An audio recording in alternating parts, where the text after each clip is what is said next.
In the intense geopolitical landscape of the 20th century, few conflicts were as emblematic of the Cold War rivalry as Angola's fight for independence.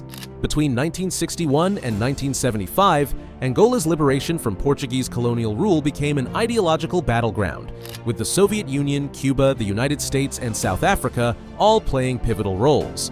The Angolan Civil War, which isn't talked about much, was not just about gaining freedom from colonial powers. It was about aligning the newly independent nation with one of the world's superpowers. The war for Angola's future became a microcosm of the global Cold War struggle, with competing nationalisms and ideologies determining its fate. Angola, a former Portuguese colony, had been under European rule for nearly 400 years. The country's fight for independence was a long, painful process, marked by several nationalist movements that sought to break free from the shackles of colonialism. By the 1960s, Portugal, under the regime of Antonio de Oliveira Salazar, was facing increasing unrest in its African colonies. Angola's nationalist movements grew more militant in response to Portugal's intransigence. Three major groups emerged as key contenders for Angola's leadership: the MPLA, Popular Movement for the Liberation of Angola; the FNLA, National Front for the Liberation of Angola; and UNITA, National Union for the Total Independence of Angola. These groups, while united in their desire for independence, differed fundamentally in their visions for Angola's future. Importantly, these differences aligned with the ideological rifts of the Cold War. The MPLA, founded in 1956 by Agostinho Neto, was the first significant movement to take up the banner of Marxism-Leninism in Angola. Initially struggling for popular support, it eventually garnered backing from the Soviet Union, Cuba, and other socialist states. By the early 1970s, the MPLA had grown to control a substantial portion of northern Angola, including the capital, Luanda. The MPLA's political alignment made it the favored choice for the USSR and communist bloc nations. The movement had clear ties to the Soviet Union, receiving military aid, arms, and instructors from Moscow. By the mid-1970s, the MPLA's armed wing, the Exército Popular de Libertação de Angola, EPLA, had grown into a formidable fighting force, prepared to engage in large-scale military operations. The FNLA, formed in 1962, was primarily based in northern Angola and led by Holden Roberto.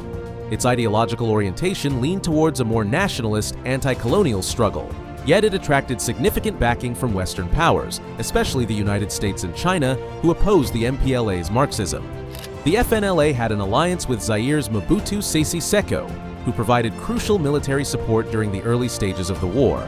The FNLA also received financial aid from the US government as well as military training from Chinese forces. In 1975, at the height of the Cold War, the FNLA represented the anti-communist, pro-Western faction in the Civil War. Another was UNITA. Formed in 1966 after a split in the FNLA, UNITA was led by the charismatic Jonas Savimbi. Initially ideologically aligned with China's Maoist principles, Savimbi's movement was fiercely anti-communist, positioning itself as a staunch rival to the MPLA. By 1975, UNITA had gathered support from the US, which saw it as a critical counterforce against the communist MPLA. While smaller in size compared to the MPLA, UNITA had considerable influence among the Ovimbundu people in central Angola. With the help of American aid, UNITA's forces gained strength, making it a crucial player in the conflict. The tipping point in the Angolan Civil War came after the Portuguese Revolution of April 25, 1974, which ousted the Portuguese dictatorship and brought a new government to Lisbon. The military junta in Portugal decided to decolonize Angola, and by January 1975, the Alvor Agreement was signed between the MPLA, FNLA, and UNITA. The agreement set out a framework for power sharing, with an interim government leading Angola to independence. However, this agreement was short-lived, as the country soon descended into violence as the nationalist factions fought for supremacy. In November 1975, Angola's independence was officially recognized, but the contest for control of the government was far from over. The MPLA's military strength, bolstered by Cuban forces, quickly overwhelmed the FNLA and UNITA's combined forces. By mid-November, Cuban soldiers began arriving in significant numbers. Over 12,000 troops were stationed in Angola by the end of the year. Cuban advisors and soldiers played a decisive role in shifting the balance of power. This intervention was not just a military maneuver, it was a direct manifestation of Cold War dynamics.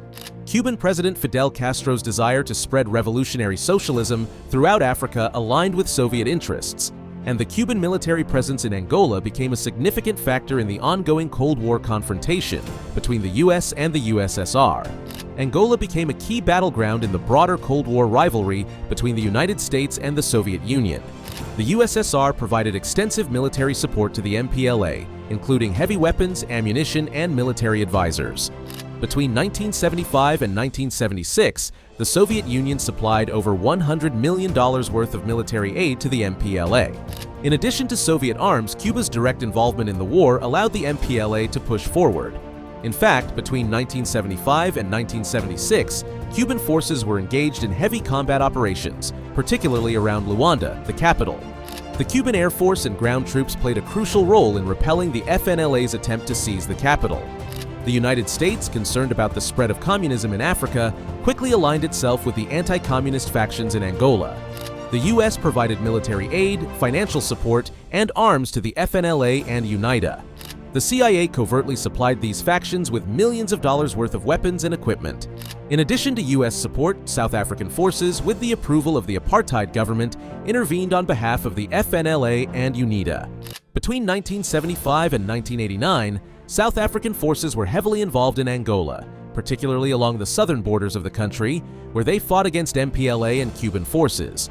In November 1975, as the MPLA, FNLA, and UNITA fought for control of Luanda, the MPLA's forces, reinforced by Cuban soldiers, were able to decisively defeat the combined forces of the FNLA and UNITA. The Battle of Luanda was crucial in determining the trajectory of Angola's future. With Cuba's support, the MPLA captured the capital and quickly declared the establishment of the People's Republic of Angola on November 11, 1975, the same day that independence from Portugal was officially recognized. The FNLA's failure to secure Luanda marked a significant turning point. The establishment of a communist government under the MPLA was a significant victory for the Soviet Union and Cuba, which had invested heavily in the country's liberation. The MPLA's Marxist government, however, faced immediate resistance from UNITA and remnants of the FNLA, resulting in a civil war that would continue for decades. Although the MPLA secured victory in 1975, the civil war did not end with the fall of Luanda. UNITA, led by Jonas Savimbi, continued its insurgency against the MPLA throughout the 1980s and 1990s. UNITA received continued support from the US and South Africa, while the MPLA maintained its alliance with Cuba and the Soviet Union. The Civil War ravaged Angola for over 27 years, resulting in an estimated 500,000 deaths and displacing millions of people. The Bicesse Accords, signed on May 31, 1991, laid the groundwork for peace by establishing a ceasefire, a new constitution, and plans for multi-party elections. However, despite initial hopes, violations of the ceasefire and the 1992 elections led to renewed fighting. The war only truly ended in 2002, after Jonas Savimbi's death, with the Luanda Memorandum of Understanding marking the final agreement, allowing UNITA to disarm and fully end the civil war, paving the way for Angola's recovery. The Angolan Civil War was a microcosm of Cold War tensions, fought on the ground of a newly independent African country. The MPLA's victory, with the help of Soviet and Cuban forces, marked the establishment of a Marxist government in Angola. Yet the consequences of the war, long-lasting civil strife, and the intervention of external powers shaped Angola for decades.